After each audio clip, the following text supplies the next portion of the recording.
আজকে আমি ইট গুঁড়া করব। কেন করব তা জানতেই ভিডিওটি সম্পূর্ণ দেখতে হবে।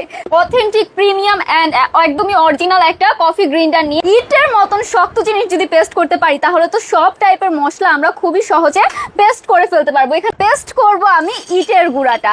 এখানে এই যে আপু কিছু সংখ্যক ইট নিয়ে নিলাম, এখানে দেখবেন কিভাবে পেস্টটা হয়। ঠিক আছে, অনেকগুলো ইট কিন্তু আপু এখানে নিয়ে নিলাম।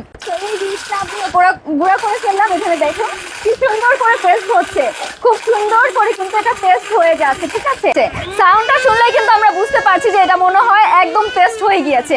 চলুন এবার খুলে আমরা দেখি এটা কতটা পেস্ট হলো। মাশাআল্লাহ, দেখেন কি পরিমাণ পেস্ট হয়েছে।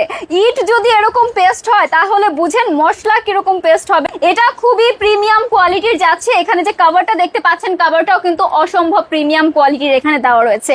এন্ড ভেতরের যে ব্লেডটা দেখতে পাচ্ছেন, এখানে কিন্তু আমাদের 8টা ব্লেড করা রয়েছে। তাহলে আর দেরি কেন, এক্ষুনি অর্ডার করে ফেলুন আমাদের পেজে।